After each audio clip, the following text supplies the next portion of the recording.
Pembangunan IKN itu bukan koreksi atas ini, tapi hanya ingin menutupi dari ketidakberhasilan pemerintah terhadap program-program yang dia lakukan. Terjadi pergantian presiden siapapun, tapi kita udah punya guidance nih, kita udah punya garis-garis besar haluan negara lah kasarnya kan dulu GBHN yang programnya sangat jelas. Misalkan di program pertama apa, kedua apa. Kalau kita lihat pasca reformasi ini kan Kita cuma ditunjukin oleh bagaimana ya pemerintah membangun dalam bentuk bangunan fisik gitu loh. Fisik, tapi realitas kegunaannya gitu belum jelas gitu loh. Kan utang kita di IMF udah lunas tuh dari zaman kapan tuh? Dari zaman presiden sebelumnya kali itu. Ada, tapi kok malah nambah tahun sekarang.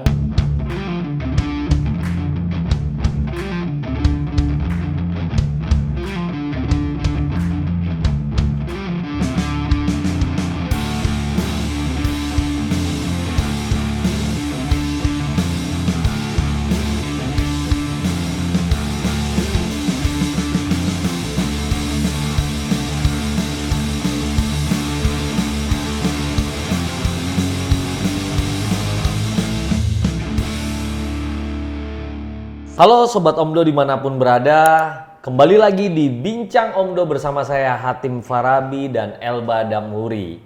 Bincang Omdo tentunya bukan sekedar omong doang, tapi ini edukasi, bukan cari sensasi, apalagi provokasi. Nah, di episode kali ini kita akan membahas apa nih? Nah, Om kita El? bahas tahun politik Oh, tahun politik ya? 2024 yang 2024. Capres-capresan nih Om Hatim nih. Oke, capres-capresan. Ya kan kita tahu nih 2024 ada Pilpres ya. Dan sekarang sudah banyak satu dua tokoh yang cukup mulai muncul ya? Ya, mulai muncul di lembaga survei juga sudah disebut-sebut punya elektabilitas tinggi dan lain sebagainya. Bahkan satu partai sudah mendeklar salah satu capresnya Anies Baswedan untuk ikut Maju, menjadi capres ya? 2024. Nah, ini cuma kita tidak bahas politik kan nih Om Hatim. Oke, nggak bahas politik ya, tapi Kita bahas apanya nih, Pak? yang langsung menusuk ke kebutuhan masyarakat luas. Ekonomi. Ekonomi. Karena peradaban manusia ya ekonomi itu. Bagaimana kita membangun ekonomi, membangun peradaban manusia. Nah, di sini capres dan cawapres, ya dia harus punya visi misi ekonomi yang benar-benar bagaimana itu bisa membangun, menguatkan dan juga memberdayakan masyarakat. Kan PR-nya di ekonomi. Nah, di sini kita ada sohib kita nih, wartawan senior. Wartawan senior Wartawan ekonomi nih ya. senior Ekonomi dari Tempo Group ya, dari grup Tempo, namanya Mas Ali Nur Yasin. Selamat datang nih Om Ali nih. Kita manggil apa? Bro Ali aja deh kayaknya. Abang apa gimana? Apa Kan aja. Betawi. Abang aja. Apa aja. Selamat sore. Assalamualaikum warahmatullahi wabarakatuh. Waalaikumsalam warahmatullahi Jangan wabarakatuh. tausiah dulu. Salam sukses buat Om Elba dan Om Hatim. Terima Yang penting kasih, jaga terima kesehatan. Amin. Siap. Kirain tadi udah mau tausiah nih. Enggak, itu jalurnya beda. Oh, jadi jalur beda. beda. Ya Om Ali ini lama jadi jurnalis ekonomi ya. Jurnalis ekonomi, energi, apalagi pasar modal ya. Sektor real juga ya. Politik pernah ya Om Ali ya? Ya pernah. Sekarang Ya apa aja lah. Tapi fokusnya ke ekonomi sih. Iya. Nah, ini kita mau bahas apa nih? Seru nih kan buat masalah kita mau bahas visi dan misi capres Calon presiden dalam hal program ekonominya ke depan nih, Bro Ali nih. Ini kan sangat menarik nih, karena bagaimanapun nanti 5 tahun ke depan untuk periode capres yang di 2024 2029 sampai 2029 kan pasti ekonomi yang akan memegang peran penting kan. Iya.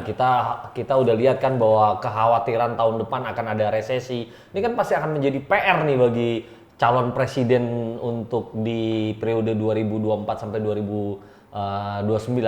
Pandangan lu gimana nih, Bro Ali?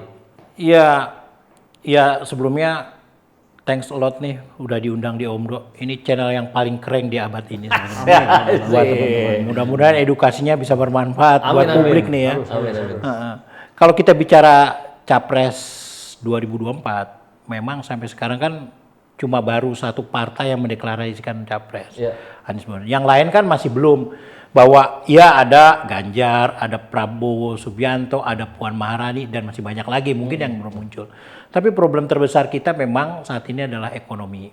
Kita tahu 2023 misalnya nih kan, Sri Mulyani sudah mengatakan bahwa ada ancaman resesi segala macam. Nah, kita setback aja ke belakang bahwa selama 10 tahun pemerintahan yang sekarang ini kan memang infrastruktur genjot. Tapi ya infrastruktur dan banyak juga infrastruktur yang dibangun oleh pemerintah itu misalnya yang sampai sekarang dalam tanda kutip catatan kita masih bermasalah kan. Kereta cepat misalnya. Yang awalnya misalnya dibangun Jakarta Bandung itu dengan biaya full, ya kan, bisnis to bisnis antar perusahaan. Tapi faktanya sekarang kan overrun, sampai 6 miliar dolar, dan itu harus ditanggung oleh APBN. Dan itu juga jadi beban kita ya dalam pemerintahan ini. Mau diapain nih kereta cepat gitu? LRT misalnya, yang harusnya Agustus kemarin udah uji coba, sampai sekarang juga belum ada progresnya lagi gitu. Ada beberapa proyek infrastruktur yang memang bermanfaat, tol misalnya, pembangunan tol Trans Jawa misalnya, ya itu kan mendistribusikan ekonominya kan jauh lebih baik. Tapi ada juga misalnya pembangunan beberapa bandara yang sampai sekarang juga mangkrak. Padahal kan biayanya puluhan triliun tuh kan. Nah itu menjadi catatan kita semua bahwa sebetulnya pemerintah tuh maunya apa sih gitu, membangun infrastruktur yang memang benar-benar dibutuhkan oleh masyarakat atau enggak kan gitu, atau fokus pada beberapa ini aja kan gitu. Itu sih bro yang menurut gue gitu ya, ngeliat kok pemerintah ini kayak ugal-ugalan dalam proyek infrastruktur. Itu yang terjadi sampai sekarang. Memang ada sih misalnya pembangunan. Kenapa pemerintah nggak fokus pada misalnya kalau memang dia mau membangun benar-benar infrastruktur yang dibutuhkan oleh publik misalnya, ya kan? Yang benar-benar dasar gitu, yang dibutuhkan perumahan, ya jalan, akses dan segala macam.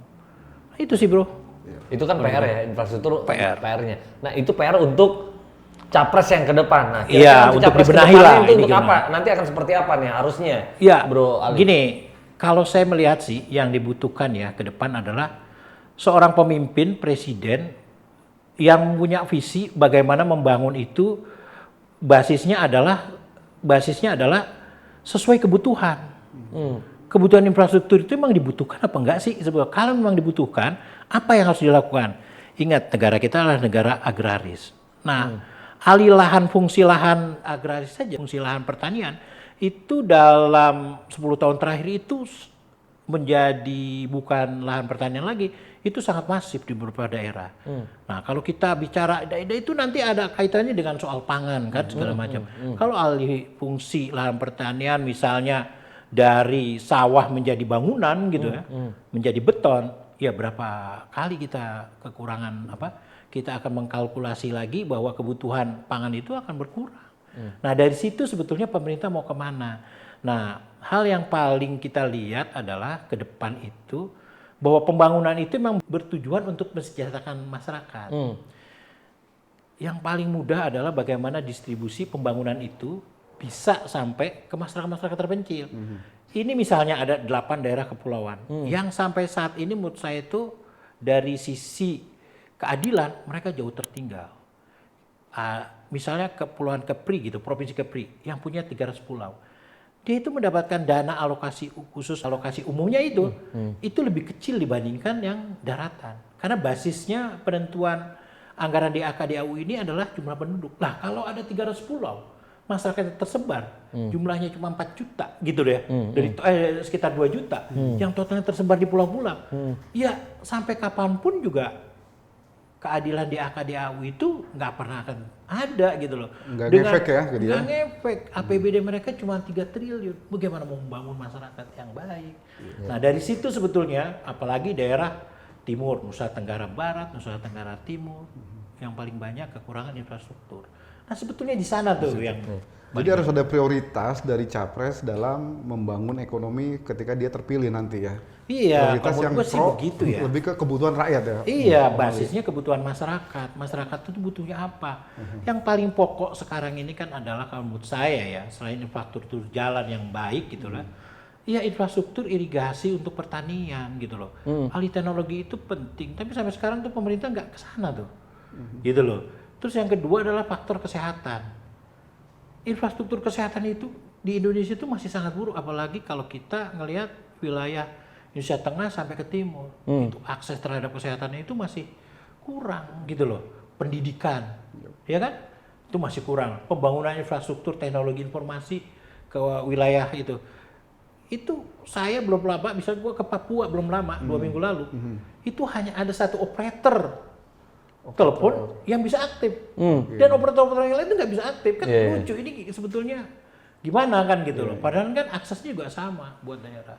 Nah, kebutuhan-kebutuhan publik yang dasar itu menurut saya ini masih belum banyak yang terpenuhi.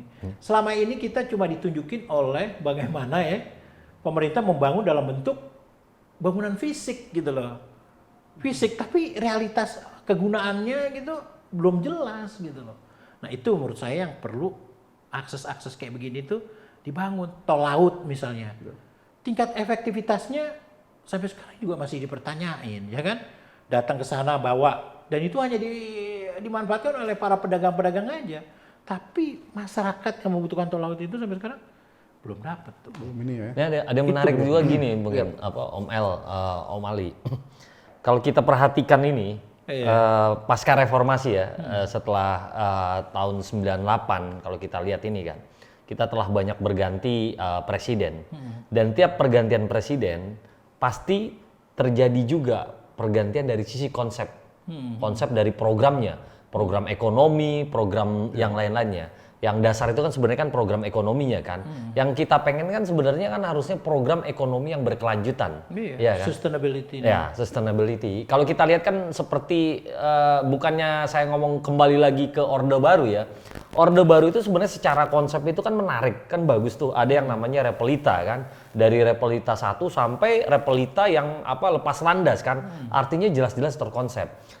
Menurut pandangan lo aja nih Bro Ali, sebenarnya apakah kita juga harus sebenarnya kan punya konsep yang seperti itu? Artinya walaupun terjadi pergantian presiden siapapun, tapi kita udah punya guidance nih, kita udah punya garis-garis besar haluan negara lah kasarnya kan dulu GBHN yang programnya sangat jelas. Misalkan di program pertama apa, kedua apa. Kalau kita lihat pasca reformasi ini kan selalu ini nih, tiap pergantian presiden beda lagi nih programnya.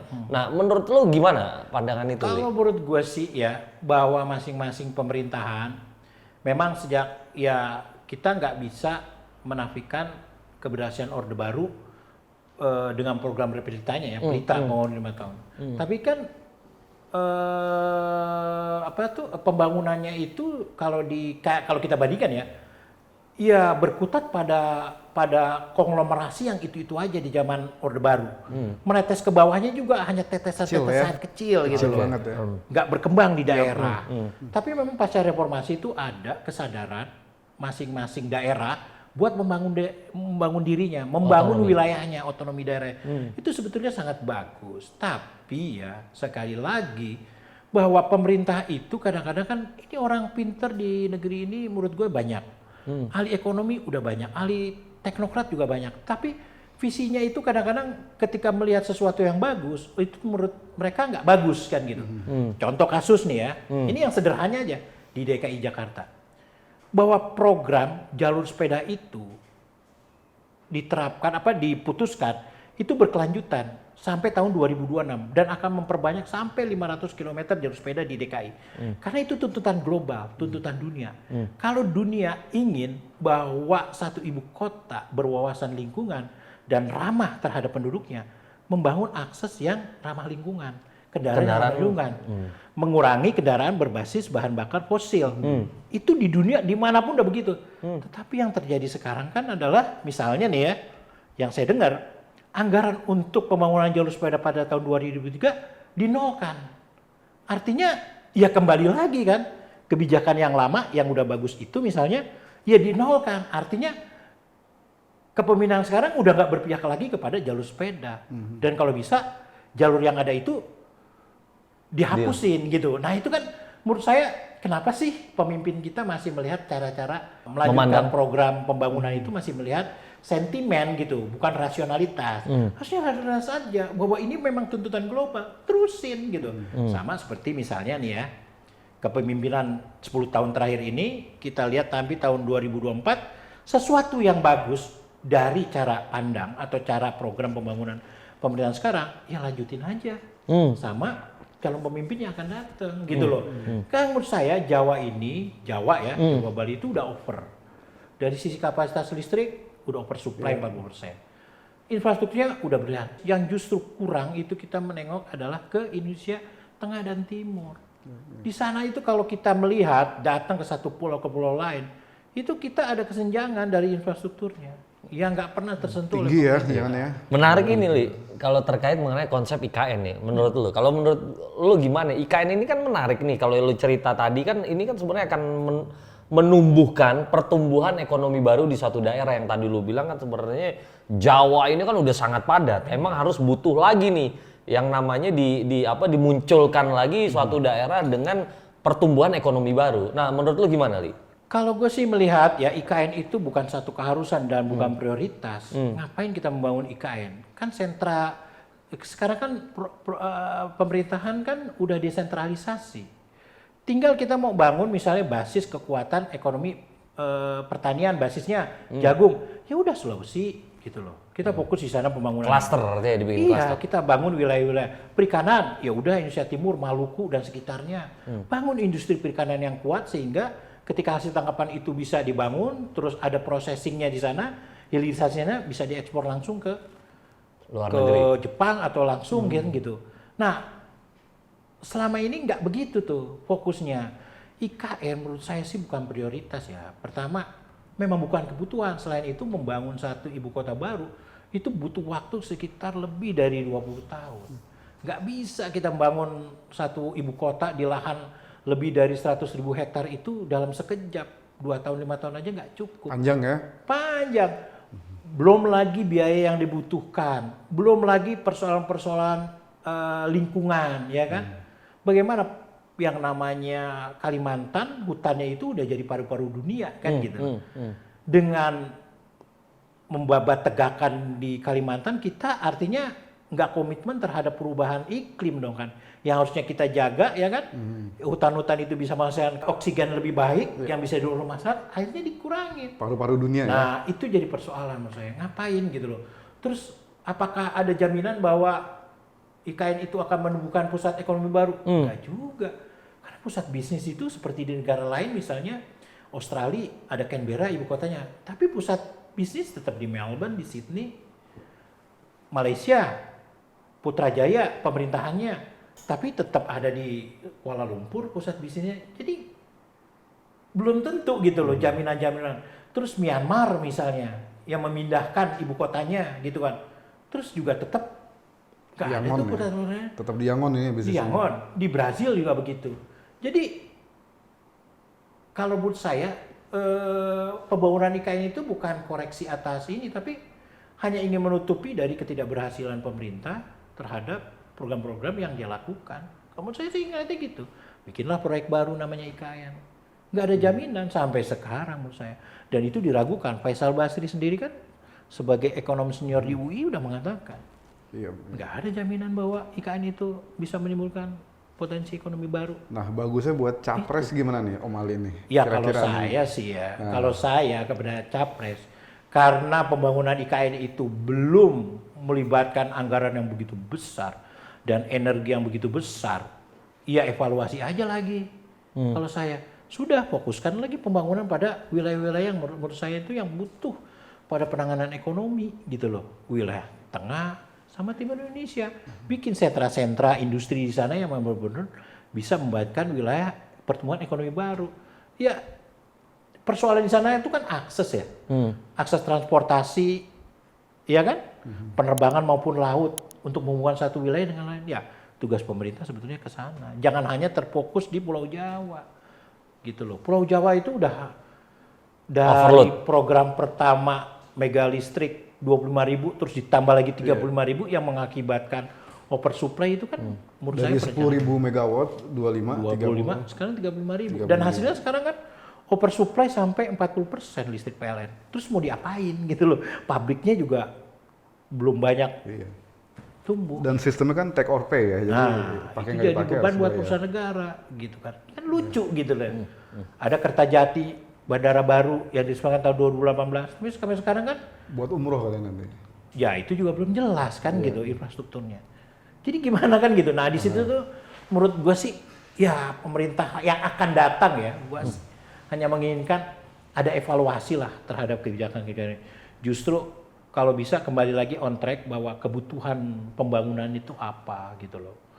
Ya kan? Pembangunan ke depan, jangan sampai kita kehilangan bonus demografi di tahun 2030. Ketika kesempatan itu ada dan produktivitas masyarakat Indonesia itu berlebih, itu nggak keserap. Karena 2030 itu tinggal 18 tahun lagi ya.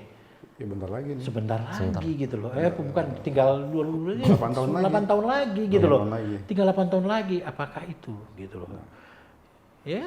Ya. Skala prioritasnya apa Li? Kalau boleh dikatakan Ya, nanti kalau buat menurut saya, apa capres yang akan datang nih? Persoalannya kan yang kalau menurut gue sih sekarang ya persoalan pangan. Karena pangan itu dengan krisis Rusia dan Ukraina itu jelas mengganggu pasokan pangan. Karena bagaimanapun juga Ukraina adalah penghasil utama gandum. Ketika Ukraina nggak bisa mengekspor gandumnya, seluruh pabrik di dunia ini mengamankan sendiri semua pasokannya.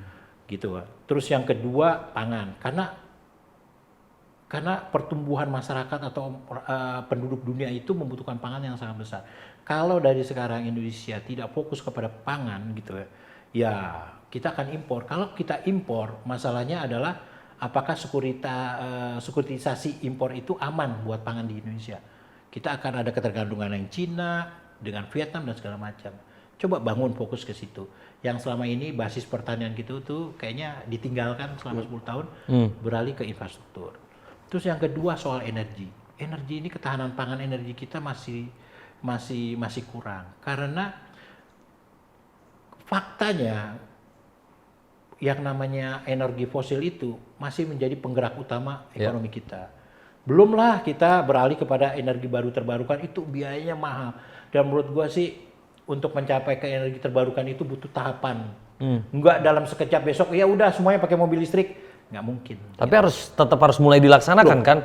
Energi bahwa perubahan iklim, komitmen global untuk menurunkan emisi karbon itu adalah komitmen. Dan seluruh dunia udah begitu. Tapi tahapannya itu nggak langsung gitu loh. 2060 menurutku masih bisa terlewati, nggak mungkin. Karena pertama 90% energi fosil masih dipakai oleh kendaraan, gitu. Masalahnya sekarang adalah produksi minyak kita itu cuma sekitar 600.000 barel per hari. Dari jumlah itu yang dipakai ke kilang kita itu paling nggak 400.000. Sementara kebutuhan BBM kita per hari 1,6 juta barel per hari. Sisanya 1,2 itu diimpor.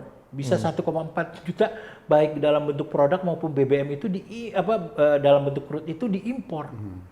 Nah kalau kita punya masih ketergantungan kayak gitu dan negara ini nggak bisa memenuhi kebutuhan suplai energinya yang konsisten, ya rawan. Makanya harus perlu didorong tadi ya, yang namanya kendaraan listrik juga udah harus mulai kan? Bisa. Setidaknya kan mengurangi tadi impor dari BBM kan? Tapi kan begini, yang namanya kendaraan listrik itu mahal ya. Ekosistemnya belum terbentuk, supply chain-nya belum ada gitu loh. Infrastruktur di Indonesia masih terbatas gitu loh.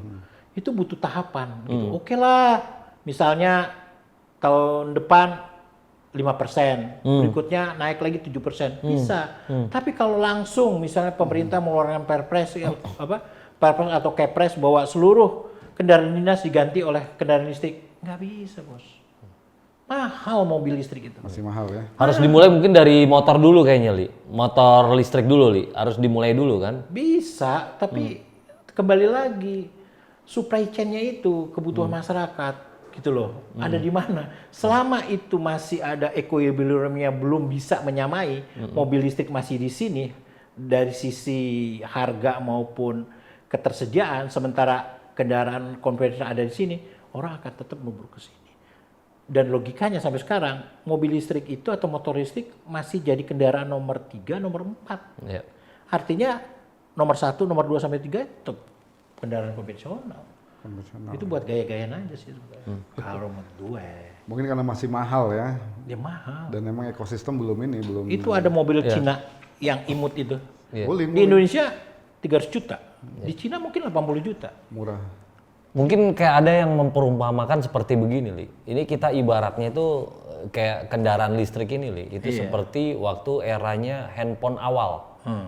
handphone masuk itu kalau nggak salah di tahun 99 kita mulai, itu kan emang menjadi barang yang sangat mahal, iya kan? Artinya kan sangat mahal, lama-lama kan jadi murah karena kan teknologi kan, bicara teknologi. Nah kalau ada mengatakan bahwa nah kita pun juga harus mulai seperti itu, artinya kita harus masuk. Kalau enggak, kita hanya menjadi negara yang emang hanya untuk menjadi pemasok dari barang-barang itu. Sementara negara-negara lain kan sudah mulai kan bermain dari pemain-pemain kendaraan listrik itu. Iya, iya, handphone itu ya ponsel misalnya, ya suplainya banyak. Sementara industri kendaraan yang mengembangkan mobil listrik itu masih terbatas. Even ya industri mobil yang apa tuh, yang udah lama gitu. Contohnya kayak Mercedes-Benz gitu. Dia baru menargetkan 50% produknya itu konvensional, 50% hybrid itu di tahun 2030. Dia sudah bicara memang mobil listrik, tapi belum pada tujuan utama untuk memproduksi mobil listrik. Itu Mercedes-Benz. Apalagi di Indonesia yang mayoritas masih dipegang oleh ATPM Jepang gitu loh.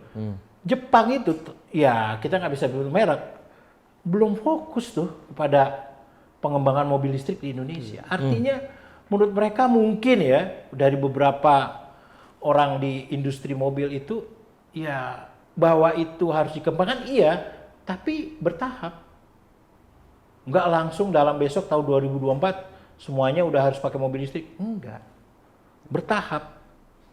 Nah, mungkin ya, Jepang itu. Ya fokus hybrid dia sekarang. Hybrid, dia bos. kendaraan hybrid. Sebelum fully ke listrik. listrik. Jadi ada tahapannya. Jadi menurut gua iya bahwa kita akan menuju itu iya, tapi kapannya itu roadmap peta jalan yang dibuat oleh pemerintah itu nggak jelas. Nih ya, gua mau cerita ya soal. Nih ya. Misalnya nih ya, dekarbonisasi misalnya. Itu kan tanggung jawab siapa? Oke, industri yang selama ini menghasilkan karbon. Baik itu di pembangkitan, di industri itu bisa BUMN, bisa swasta. Baik di pembangkitan maupun di industri lain. Oke, tapi pemerintah punya target 0% karbon itu di tahun 2060. Peta jalannya kayak apa sih? Coba deh. Per sektor misalnya, belum ada tuh. Gua belum bisa melihat detail dari program pemerintah, detail dekarbonisasi itu, per sektornya itu belum ada. Nggak ada semuanya. Itu ibarat kita ngeliat bintang di langit nggak pernah jatuh-jatuh target itu. Tapi yang paling bisa kita harapkan dari kalangan industri sendiri. Industri yang melakukan dekarbonisasi, misalnya dia udah mengurangi penggunaan listrik batu baranya dengan membangun biomas atau menggunakan energi yang lebih ramah lingkungan, gas dan segala macam. Karena apa? Ketika pembelinya di luar negeri menuntut sertifikasi bahwa lu udah mengurangi proses dalam produksinya itu mengurangi karbon, itu menjadi satu syarat perdagangan. Dan yang paling agresif di Indonesia menurut gua sekarang ini ya kalangan industri. Pemerintah sendiri coba deh, lu tanya deh ke Kementerian Energi dan Sumber Daya Mineral, Pak, peta jalannya per sektor kayak gimana pengurangannya? Gimana? Gak bisa, gak ada yang jawaban yang jelas, yang konkret yang bisa kita dapetin. Contoh paling anyar misalnya nih ya, listrik misalnya, pembangkit batu bara, penghasil 30-40 karbon kan. Ya kita akan mengurangi PLN, penggunaan pembangkit listrik batu bara. Lah faktanya, pertengahan tahun ini 2 pembangkit gede masuk ke sistem PLN. 2 kali 1.000, 2 kali 1.000, masing-masing 4.000 megawatt, dan itu berbahan batu bara. Jadi menurut gua ya nonsen lah pemerintah bilang bahwa kita akan mengurangi pembangkit listrik berbahan bakar batu bara. Faktanya IPP itu listrik swasta udah masuk. Gimana? Terus ya kalau kita bandingin ya, geothermal ada potensinya 20.000 megawatt di Indonesia. Tapi investasi geothermal itu kan mahal. 100 megawatt itu mungkin ekuivalen dengan 1.000 megawatt di batu bara. Siapa yang mau masuk? Ada insentif nggak? Nggak ada. Geothermal, pembangkit air misalnya, yang potensinya ada di Indonesia, nggak pernah berkembang dalam 10 tahun terakhir. Karena ya kalau investor ngelihat berapa duit yang gue tanamkan dan berapa margin yang akan gue bisa dapetin. PLTS misalnya dibanding batu bara. Batu bara mungkin harga jualnya bisa 2 sen. PLTS bisa 5 sen. Apa PLN mau beli? Ya mendingan beli yang murah dong. Dari situ kan kelihatan kita. Berarti mumet nih capres nanti nih ya. Ya ibaratnya capres yang akan datang itu nggak hanya cuci piring ya, tapi bersih-bersih juga tentang konsep, visi dan misi tujuan pembangunan di Indonesia. Nah, dari kalau sisi infrastruktur, pangan, energi. semua ya. Kalau utang, Om Ali, kira-kira utang luar negeri nih ya, kita masih perlu nggak nanti capres baru nih utang luar negeri? Kan udah lumayan nih ya, hampir 30% dari PDB ya utang kita ya. Utang juga jadi beban generasi mendatang. Kayak kita ini kalau kita punya anak dan kita punya cucu nanti, itu akan menanggung hutang kita. Utang itu memang bisa dibutuhkan, tapi untuk kegiatan produktif. Tapi selama ini, kenapa gitu loh, potensi-potensi yang harusnya bisa di-generate oleh pemerintah untuk mendatangkan devisa dalam jumlah besar gitu ya, dan itu bisa mengcover utang, kenapa nggak dilakukan gitu loh. Kasus impact gitu ya di Masela ini ya, Blok Masela. Itu kan potensinya bisa mendatangkan 50 miliar dolar investasi ke Indonesia. Tapi kenapa mangkrak gitu loh. Dan kita punya potensi untuk mendatangkan investasi yang jauh lebih besar dari Masela itu di sektor-sektor energi yang masih dibutuhkan oleh dunia sampai sekarang. Kenapa nggak dibuka gitu loh. Multiplier efek di sektor minyak dan gas bumi itu, kalau misalnya satu investasi 50 miliar dolar itu bisa menyerap berapa puluh ribu tenaga kerja. Kenapa sampai sekarang pemerintah regulasinya sejak tahun 2012 ketika undang-undang migas itu dibatalkan MK, nggak ada lagi undang-undang baru. Kan lucu gitu loh, hampir 10 tahun. Jadi sebenarnya ada potensi-potensi dalam negeri ya untuk bisa menghasilkan devisa secara masif. Iya. Jadi dalam kata lain sebenarnya utang itu kita nggak terlalu ini ya. Ya, Nggak utang terlalu tetap kita jadi butuhin masalah, gitu tapi ya. jadi beban kalau menurut gue sih. Tapi selama pemerintah bisa menyeimbangkan balance sheet-nya, ya, balance sheet antara investasi yang masuk dengan ekspor sehingga kita punya devisa yang besar, bisa mencicil utang lebih cepat, itu bisa diseimbangkan. Tapi selama itu nggak bisa, nggak ada kreativitas dari pemerintah bagaimana menciptakan investasi, ya susah. Bayangin, gue sih cuma membayangkan gini ya, investor Korea datang bangun pabrik garment, cuma cukup paling gede 100 miliar dengan mempekerjakan ya paling banyak 4.000 orang, dibandingkan di sektor energi yang 50 miliar dolar, terus turunannya itu banyak, bisa merekrut puluhan ribu orang. Kenapa ini nggak difokusin untuk balance sheet kita gitu loh. Itu maksud gua, utang tetap jadi beban, tapi harus diakali. Contoh Rusia, ketika Putin pertama kali memerintah, dia begitu dapat windfall dari sektor energi, gas dan minyaknya, pertama yang dia lakukan adalah membayar utang semua itu. Masih gede ya. Awal-awal Putin menjabat presiden Rusia, dan dia dapat windfall gede dari energi. Ketika lapangan-lapangan gasnya itu berproduksi dan diekspor ke Eropa, itu bisa mendapatkan devisa. Ketika Exxon masuk ke sana aja itu udah mendatangkan devisa dalam investasi. Nah, hal-hal yang kayak gitu menurut gua bisa dilakukan oleh pemimpin yang datang. Mengurangi utang juga bisa. Mengurangi utang. Dengan meningkatkan produksi dalam negeri, apa kreativitas. Kalau melunasi agak berat kali ya Om ya. Ya, duitnya dari mana bos? Kan utang kita di IMF udah lunas tuh dari zaman kapan tuh? Dari zaman presiden sebelumnya kali itu. Ya, ada. Tapi kok malah nambah tahun sekarang? Ya lewat utang nambah itu kan karena beberapa program infrastruktur yang ugal-ugalan tadi menurut gua. Contohnya, yaitu kereta cepat misalnya, yang akhirnya overrun sampai 6 miliar dolar. Duitnya dari mana? APBN terbatas, akhirnya nambah utang. Utang itu masuk ke APBN, disuntikin lagi ke KAI. Kalau KAI nggak punya modal, Cina nggak mau membiayain. Ya begitu aja jadi lingkaran-lingkarannya terus. Tapi kan itu utang produktif Om, hitungannya itu. Ya gimana? Semua pakar bilang bahwa 100 tahun pun belum untung kereta cepat itu. Gimana ukurannya? Kalau satu orang bayar Jakarta, Bandung 300.000, 400.000, ya mendingan naik travel aja. Logik-logik kayak gitu kan bisa. Jadi gua nggak ngerti deh itu. Kalau gitu Tapi yang menurut gue ya itu proyek memang dari awal udah nggak visible dan dipaksain. Itu contoh ya. Contoh, ya. Itu contoh satu. Kertajati kita bisa ambil contoh. Tapi Sekarang mau dibangun Jakarta Surabaya Ya. kereta cepat. Ya kalau Jepang kan feasibility study-nya kan kereta cepat yang paling memungkinkan itu ya memang jarak jauh lebih dari 700 km kan. Yaitu tapi kan pemerintah sekarang ini mau membelokkan Jakarta cepat yang awalnya dari lewat jalur utara, Jakarta langsung Surabaya lewat jalur utara, mau dibelokin dari Bandung, Purwokerto, terus baru masuk ke utara ke Surabaya. Ya siapa yang mau ini?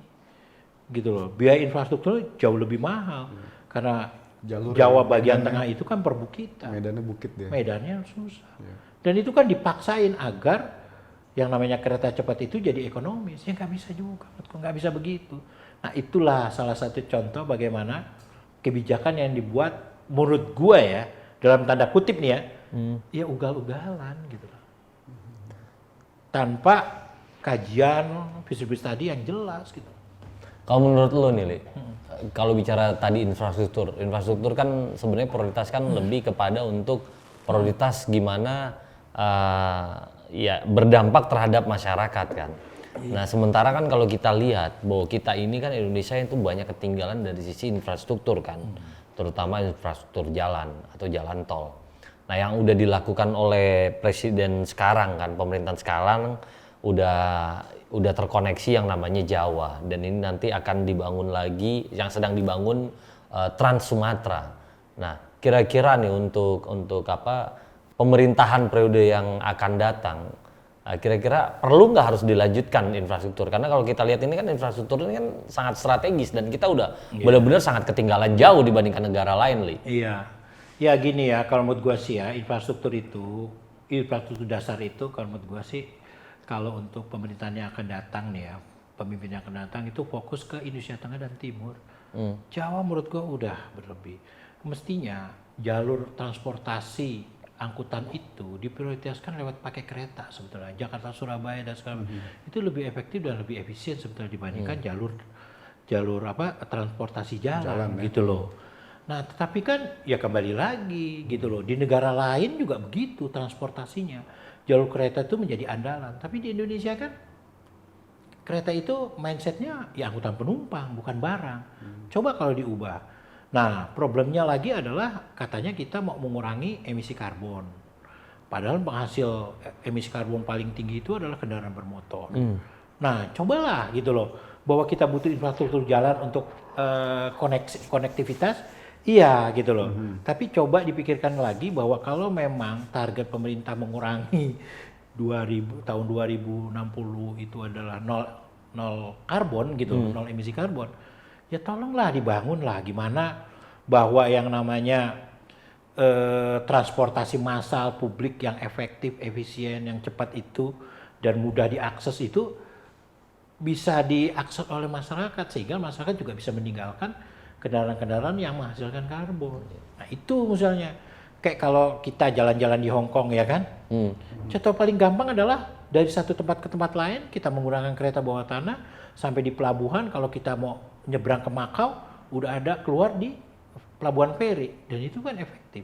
Orang pengen kayak begitu sebetulnya, efektif, nggak keluar dari satu zonanya gitu. Nah di Indonesia kan nggak begitu masalahnya itu. Nah hal yang kayak begini tuh menurut gua tolonglah dipikirkan kembali bagaimana infrastruktur itu bukan malah menghambat tapi menjadi akses konektivitas yang ramah lingkungan gitu loh, yang berbasis bahwa target pemerintah ingin mengurangi nol karbon pada 2050 itu bisa tercapai.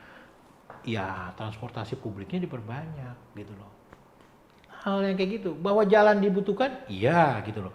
Karena itu mempercepat proses barang dan jasa, gitu loh. Tapi kembali lagi kan pemerintah udah membangun klaster-klaster bisnis di daerah. Tapi kenapa pelabuhannya paling utama tetap masuk ke Jakarta? Itu masalahnya yang dari sampai sekarang kok nggak terpecahkan gitu loh. Banyak PR yang di capres nih Om Hatim. Iya, kelihatannya seperti itu. Iya, ini kalau Om Menarik, Hatim menarik. capres nggak jadi nyapres dia nih. Kalau denger cerita tadi nih, ini mau nyapres juga nih. Optimis dong. Harus Presiden optimis ya. Iya, kita harus optimis. Harus optimis. Tetap ya. harus optimis kan? Iya. Tapi kalau dari nama-nama yang muncul cukup inilah ya, kredibel lah ya, atau gimana Om Ali? Ya, kalau nama-nama yang muncul ya semuanya orang-orang pilihan ya, dari masing-masing yang memilih. Partai pasti mengajukan calon-calon yang kredibel kan, dan akuntabel. Ya, tinggal publik nanti menurut saya sih masyarakat yang memilih mana calon yang paling layak untuk memimpin Indonesia ke depan gitu ya, yang punya visi dan misinya jelas gitu loh. Yang nggak sekedar bahwa ya harus bangun A, B, C, tapi realisasi dan manfaatnya itu nggak ada gitu aja. Menarik. Ya, kita bisa lihat dari track record para calon pemimpin. Sip. Dapat pencerahan kita ya, Pak ya? Betul. Wih, luar Berarti biasa. tetap maju nyapres? Oh, enggak. Oh, enggak? Presiden ini aja, rumah tangga aja. Pak. Rumah tangga. Kirain mau Oke, menarik. Nggak berasa ya, udah 30 menit berjalan. Saya tidak tidaknya ini memberikan gambaran lah kepada sahabat Omdo terkait visi dan misi ekonomi untuk capres ke depan. Iya. Ya, teman-teman Omdo dimanapun berada, jangan lupa untuk like, subscribe, dan komen di YouTube channel Omdo. Tentunya YouTube Omdo bukan hanya omong doang, tapi ini edukasi, bukan cari sensasi, apalagi provokasi. Kami di studio bersama Om Elba dan Om Ali dari Jurnalis Senior Ekonomi mengucapkan terima kasih, salam sehat selalu untuk teman-teman Omdo dimanapun berada.